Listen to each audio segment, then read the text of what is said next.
ஒரு வாட்சுக்கு பில்லு கேட்டோம், கடைசி வரைக்கும் கொடுக்காம அந்த மளிகை கடையில் ஒரு துண்டு சீட்டு கொடுப்பாங்கல்ல, உளுந்தம்பருப்பு, பாசிப்பருப்பு, பட்டாணி பருப்புன்னு, அது மாதிரி ஒரு துண்டு சீட்டை கொடுத்து இதுதான் வவுச்சர்னு கொடுத்தாரு. ஃப்ளைட்டில் ஏறி எமர்ஜென்சி எக்ஸிட்டை திறந்துட்டு அவங்களும் 2 தலைவர்களும் வந்து மன்னிப்பு கடிதாசி கொடுத்துட்டு வெளியில் வந்தாங்க. என்னுடைய நண்பர்கள் தான் எனக்கு வீட்டு வாடகை கொடுக்குறாங்க, சாப்பாட்டு காசு கொடுக்குறாங்கன்னு சொன்னார். ஆயிரக்கணக்கான கோடியில் சொத்து வாங்குறாரு. இதெல்லாம் சொத்தெல்லாம் அவர் ஒத்துக்கிட்டாரான்னு கேட்குறேன். எங்கேருந்து இந்த சொத்தெல்லாம் சம்பாரிச்சேன், எப்படியெல்லாம் வந்துச்சுன்னு ஒத்துக்கிட்டாரான்னு கேட்குறேன். 4 ஆட்டுக்குட்டி வச்சிருக்கிறவர் எனக்கு போதும்னு சொன்னவர் எப்படி வந்து இங்கே கோயம்புத்தூர்ல எத்தனை ஏக்கர் சொத்து வாங்கியிருக்காரு, அதனுடைய மதிப்பு என்ன, எங்கேருந்து அந்த பணமெல்லாம் வந்துச்சு, ஏன்னா அவர் மண்வெட்டி எடுத்து வெட்டினாரான்னு கேட்குறேன் நான். இல்லை தோட்டத்தில் போய் 1000 ஆடு வாங்கி மேய்ச்சி அந்த ஆடெல்லாம் குட்டி போட்டு அது சந்தை கொண்டே விற்று அந்த காசை போட்டு வந்து அந்த பூமியெல்லாம் வாங்கினாரான்னு கேட்குறேன். சொல்லக்கூடியவர் அவர் ஒரு தியாகியாக இருக்கணும். அந்த வார்த்தைக்கும் அவருக்கும் அந்த துளி கூட பொருத்தம் இல்லாத நபர் அவர். ஒரு வகையில் என்னன்னு கேட்டீங்கன்னா, உறக்க பேசினா அது உண்மையாயிரும் நினைச்சு அந்த செய்தியில் நீங்கள் தலைப்புச் செய்தியாக போடுவீங்க, லைவ்ல காட்டுவீங்கன்னு. உறக்க பேசினா அதெல்லாம் உண்மையாகாது. உண்மையை பேசணும். 20 தேர்தல் நடைமுறைகள் என்ன இருக்கு, விதிமுறைகள் என்ன இருக்கு, அதையெல்லாம் கடந்து எப்படி உண்மைக்கு மாறான ஒரு பொய்யான செய்திகளை முன்மொழிகிறார்கள். பொதுவாக அவங்களுக்கு வந்து கோவையில் இருக்கக்கூடிய, குறிப்பாக தெற்கு தொகுதியில் இருக்கக்கூடிய அதிமுக வேட்பாளருக்கு அவர் தோல்விங்கிறத உணர்ந்துட்டார். அதனால வந்து ஏதேனும் குறைகளை சொல்லி இந்த நேரங்களில் அந்த செய்திகளை வெளியிட வேண்டும் என்பதை அவர் வாடிக்கையாக வச்சிருக்கார். உதாரணத்துக்கு நான் ஹால்மார்க்கை பற்றி சொன்னேன்.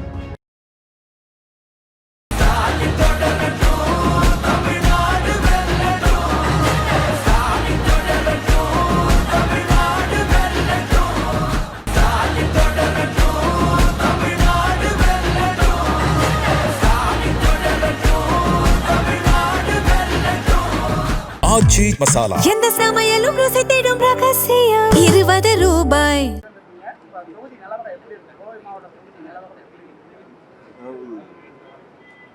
கோவையில் இருக்கக்கூடிய 10 சட்டமன்ற தொகுதிகளிலும் மிக எழுச்சியோடு நாங்கள் வாக்காளரை சந்திக்கின்ற பொழுது எங்களுடைய மதசார்பற்ற முற்போக்கு கூட்டணியுடைய வேட்பாளர்களுக்கு மாண்பு முதலமைச்சர் அவர்களால் அறிவிக்கப்பட்ட வேட்பாளர்களுக்கு அந்தந்த தொகுதியினுடைய மக்கள் மிக உற்சாகமான ஒரு வரவேற்பை கொடுத்து எங்கள் வாக்கு உதயசூரியனுக்கு கை சின்னத்துக்கு என்பதை உறுதி செய்திருக்கின்றார்கள்.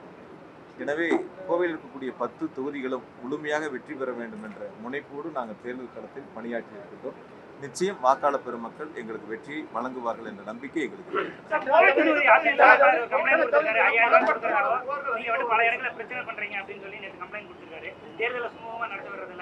அவங்க மனு கொடுத்த சில மணி நேரங்களே திமுக சார்பிலே ஒரு மனு கொடுத்துருக்கீங்க. அதனாலதான் அந்த கேள்வி முக்கியத்துவம். அதாவது நாங்கள் எப்பயுமே தேர்தலை சுமூகமாக நடத்தணுங்க தான் எங்களுடைய விருப்பம். அதில் எந்த விதமான மாற்று கருத்தும் இல்லை. தேர்தலுடைய தோல்வி பயத்தில் அதிமுகவினர் அங்கங்கே வந்து வன்முறைகளை தூண்ட வேண்டும், ஒரு சட்டம் ஒழுங்கு சீராக இருக்கக்கூடாது என்பதில் சிறப்பு கவனங்களை செலுத்தி 50 பேர் 100 பேர் ஒரு அடியாட்களை ஒன்று திரட்டி, அவருடைய கட்சிக்காரங்களாக கூட இருக்கலாம், அவர்களை வன்முறைகளை இறக்குவது. நான் கேட்குறேன், ஒரு தேர்தல் நேரம் வந்து இப்போ இன்னைக்கு 6 மணியோட முடியுது. 6 மணிக்கு பிறகு வெளியூர்காரர்கள் தங்கி இருக்கக்கூடாது என்பது தேர்தல் ஆணையத்தினுடைய விதிமுறை. 6 மணிக்கு பிறகு அவர்கள் சொல்லுகின்ற அல்லது முன்மொழியக்கூடிய கருத்துக்கள் வெளியூர்காரர்கள் தங்கியிருக்காங்கன்னு சொன்னால் ஓகே.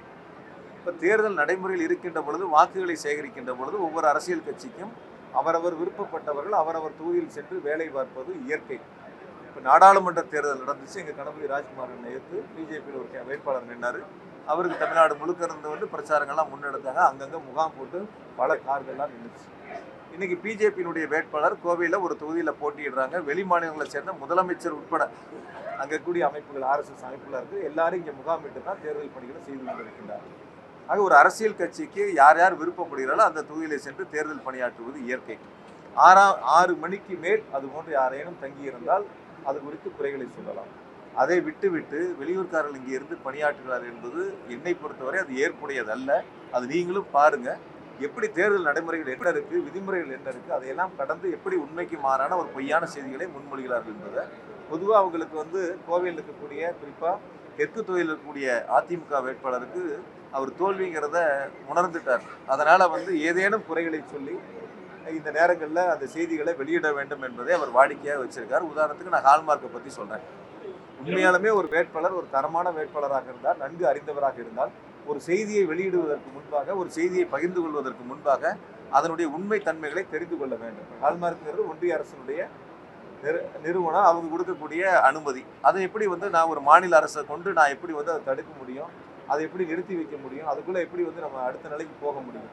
அதனால் உண்மைத்தன்மை தெரியாமல் யார் அதற்கான தலைமை என்பதை கூட தெரியாமல் தெற்கு தொகுதியுடைய வேட்பாளர் பணியாற்றி கொண்டிருக்கிறார். ஒரு தோல்விங்கிறது தெரிஞ்சு போச்சு. அதனால் இது போன்ற கருத்துக்களை முன்வைக்கின்றார்.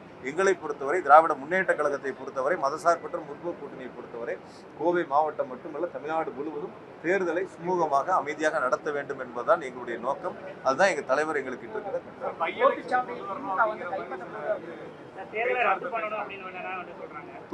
தோத்து போறவங்க என்ன சொல்லுவாங்க சார்? தேர்தல் நடந்துருட்டோம், வாக்குப்பதிவு முடியட்டும், வாக்கு எண்ணிக்கை 4ஆம் தேதி எண்ணி முடிச்சிடட்டும், அதுக்கப்புறம் என்ன சொல்ல முடியும்? அதுக்கு முன்னாடி இதெல்லாம் சொன்னாதானே ஏதாவது முயற்சி எடுத்தா தானே முடியும். அதனால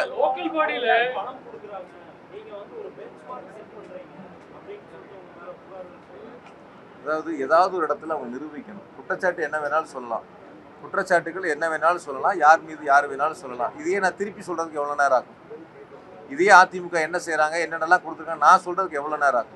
அது சொன்னால் அரசியல் நாகரிகமாக இருக்காது. அதனால் தேர்தல் களத்தில் மக்களை சந்தித்து வாக்குகளை கேட்டு செய்த திட்டங்களை சொல்லி செய்யக்கூடிய வாக்குறுதிகளை சொல்லி வாக்குகளை சேகரித்தால் மக்கள் வாக்களிப்பதற்கான அந்த முயற்சிகளை அவர்கள் முன்னெடுத்தால் சிறப்பாக இருக்கும். அதை விட்டு மாற்று வழியில் சிந்தித்து சட்டம் ஒழுங்கை இருக்கக்கூடிய அமைதியான ஒரு மண்ணை கலவர பூமியாக்க முயற்சிப்பது ஒருபோதும் ஏற்றுக்கொள்ள முடியாது. அந்த முயற்சி எடுத்தால் நிச்சயமாக அவர்கள் அந்த முயற்சி பலிக்காது.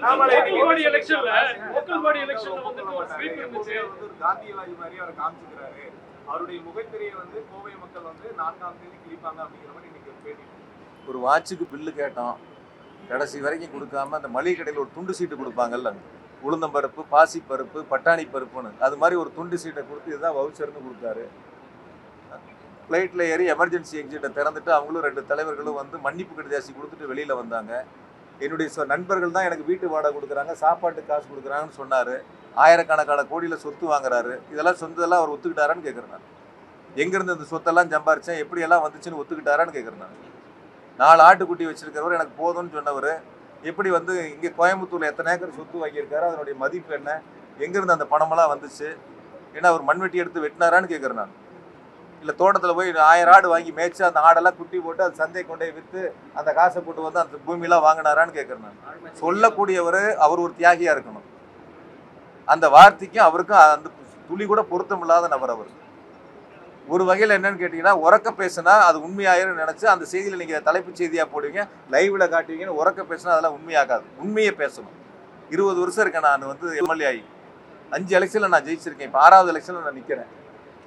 30 வருஷம் ஆச்சு என்னுடைய 50 வயசு வாழ்க்கையில். 30 வருஷம் மக்களோட சேர்ந்து பணியாற்றிக்கிட்டு இருக்கேன். மக்கள் என்னை பற்றி மக்கள் வருஷத்தில் கரூர் மாவட்டத்தில் 5000 கோடிக்கு வளர்ச்சி திட்டங்களை செஞ்சுருக்கிறோம். இந்த 5 ஆண்டுகளில் கோவை மாவட்டத்தில் முதலமைச்சர்கள் 21,000 கோடிக்கு உள்கட்டமைப்பு வசதிகளுக்கு நிதிகளை கொடுத்துருக்காங்க. உள்கட்டமைப்பு வசதிகளுக்கு மட்டும் கோவை மாவட்டத்தில் 21,000 கோடி. சுதந்திரம் பெற்ற காலம் முதல் இதுவரை கோவை மாவட்டத்தில் இத்தனை ஆயிரம் கோடிகள் 5 ஆண்டுகளில் நிறைவேற்றப்பட்ட ஒரே அரசு திராவிட மாடல் அரசு. அதை கொடுத்தவர் முதலமைச்சர். இது எல்லாம் அவங்க ஏதாவது செஞ்சுட்டு அந்த கூட்டணி கட்சிகள் வாக்குகளை கேட்டால் நல்லா இருக்கும். அதை விட்டுட்டு வேற எதிர்மறையான கருத்துக்கள் சொல்றது மக்கள்லாம் சிந்திக்கிறாங்க.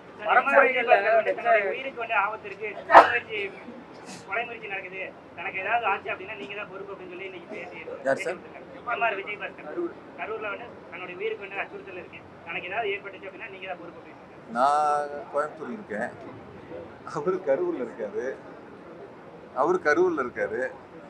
இங்கிருந்து எப்படி இந்த போர் நடக்குது இல்லைங்க, ஏவுகணை தாக்குதல், அது மாதிரி எதுவும் தாக்குதல் நடத்துறதான்னு கேட்குறேன். அவர் தான் ஏற்கனவே மனுவெல்லாம் கொடுத்துருந்தாரு காவல்துறையில், எனக்கு வந்து துப்பாக்கி ஏந்திய போலீஸ் பாதுகாப்பு வேணும்னு. அதான் கேட்டு வாங்கிக்க வேண்டியதானே, கேட்டால் கொடுக்க போகிறாங்க, கேட்டு வாங்கிக்க வேண்டியதானே. அதனால் அது சார் என்ன சார், நான் இங்கே ஒரு பக்கம் வேட்பாளர், அவர் அங்கே ஒரு பக்கம் வேட்பாளர், சொல்லக்கூடிய கருத்து நியாயமான கருத்தாக இது பல முறை நான் விளக்க சொல்லிட்டேன். எங்களுடைய முதலமைச்சர்களும் விளக்க சொல்லிட்டாங்க. இதையே திரும்ப நம்ம வந்து தேஞ்ச ரெக்கார்டு திரும்ப போட வேண்டியதில்லை. முதலமைச்சருடைய விளக்கமே போதுமானது. நான் முதலமைச்சர் சொன்ன மிக சிறப்பான அந்த உரையே போதுமானது. நான் சொன்ன ஏற்கனவே சொன்ன விளக்கம் போதுமானது.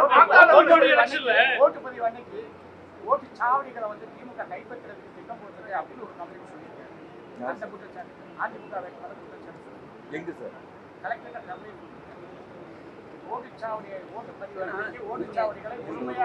சார் யோகா சார் கேட்டது சொல்லிடுறேன். தேர்தல் நடத்துவது ஒன்றிய அரசினுடைய தேர்தல் ஆணையம்.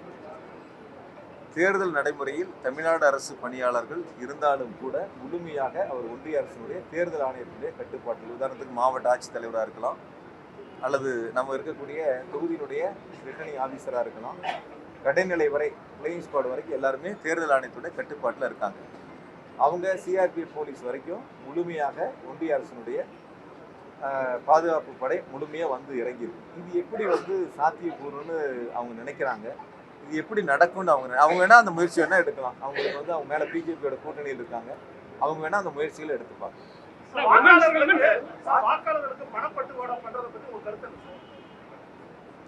அதாவது சார், சொல்லக்கூடிய கருத்து சரியா தவறான்னு பார்க்கணும். வெறுமனே பொதுவெளியில் டீ கடையில் பேசுறதும், இன்னொரு பொதுவெளியில் பேசுறதும், உண்மை இல்லாத ஒரு சம்பவங்களை பகிர்ந்து கொள்வதும், நான் எப்பவுமே அதுக்கு பதில் சொல்றதும் இல்லை. அது குறித்து நீங்களும் சீடு தூக்கி பார்க்கணும் சார். அதாவது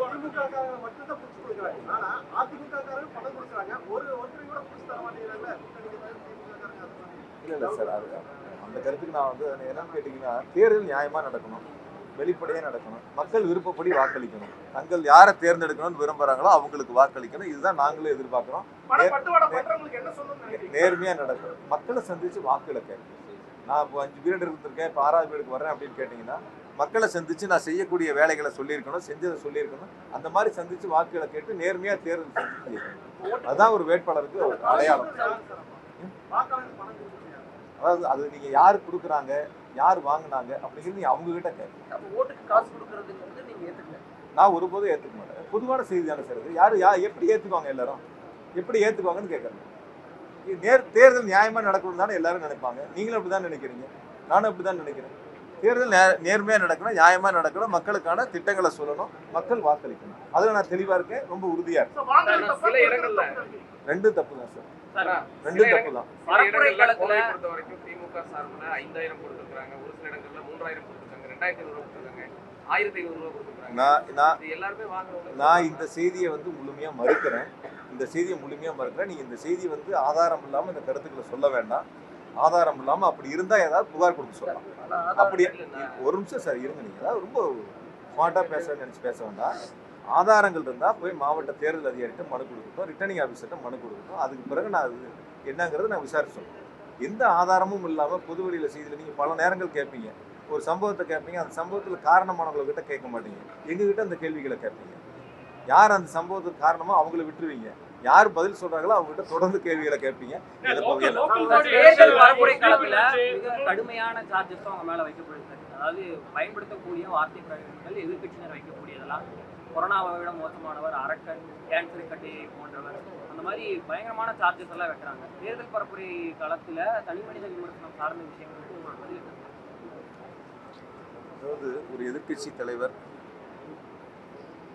வாக்காளரை சந்தித்து தேர்தல் பரப்புரையில் பேசக்கூடிய வார்த்தைகளுக்கும் வரிகளுக்கும் ஒரு எல்லை இருக்கு.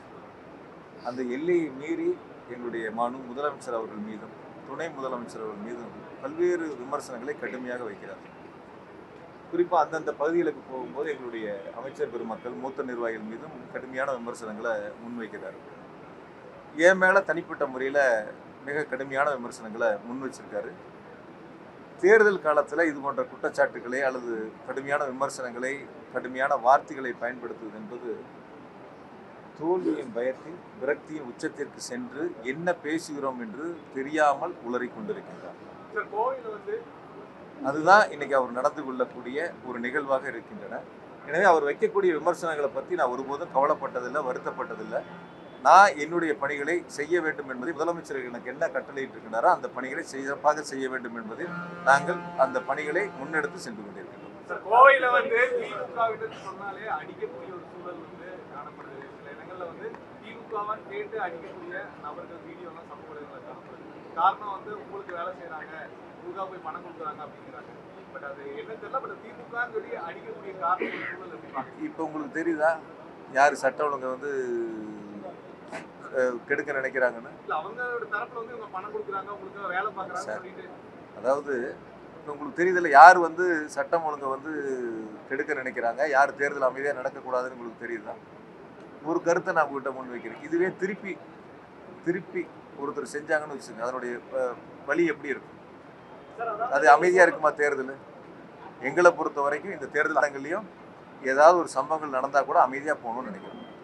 தேர்தல் இல்லை சார், திமுககாரங்க அடி வாங்குறது இல்லை சார். நாங்கள் அதாவது வந்து நீங்கள் சட்ட ஒழுங்கு நீங்கள் கையில் எடுத்துக்க முடியாது சார். ஒருத்தர் உங்களை தாக்குனா நீங்கள் திருப்பி தாக்க முடியாது. நீங்கள் கூட காவல் நிலையத்தில் புகார் கொடுக்கணும், நாங்கள் புகார் கொடுத்துருக்காங்க. இங்கே நிர்வாகிகள் வந்து புகார் கொடுத்து நடவடிக்கை எடுக்க நம்புகிறோம். யாருமே வந்து சட்ட இதை கையில் எடுத்துக்க முடியாதுல்ல.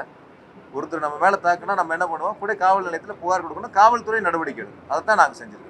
லோக்கல் பாடி எலெக்ஷன்ல ஒரு ஸ்வீப் இருந்துச்சு, அதே மாதிரி இந்த அசெம்பிளி எலெக்ஷன்லயே ஒரு கோயம்புத்தூர்ல ஒரு 10 தொகுதியில வந்து அதே ஒரு ஸ்வீப் இருக்குமா? நிச்சயமா இருக்கும் சார். 4ஆம் தேதி ஒன்றா தானே சார் இருக்க போகிறோம். 4ஆம் தேதி வாக்கு எண்ணிக்கை மையத்தில் நம்ம எல்லாரும் ஒன்றா தான் இருக்க போகிறோம். பொறுத்திருந்து பாருங்க. உறுதியாக 10 தொகுதி நாங்கள் ஜெயிக்கிறோம். அந்த முயற்சியில் தான் தேர்தல் பணிகளை சிறப்பாக செஞ்சுருக்கிறோம். எனக்கு இருக்கிறதே 1,86,000 ஓட்டு தான் சார். மொத்தமே என்னுடைய தொகுதி வந்து ரொம்ப குறைந்த ஓட்டு இருக்கு. அதனால அந்த குறைந்த ஓட்டுலையும் நல்ல வாக்கு வித்தியாசத்தில் ஜெயிப்பேன்னு எனக்கு நம்பிக்கை இருக்கு. முடிப்போமா? இதுக்கான காப்பி உங்களுக்கு கொடுத்துறேன், போதுமானது. இன்னொரு மாதிரி என்ன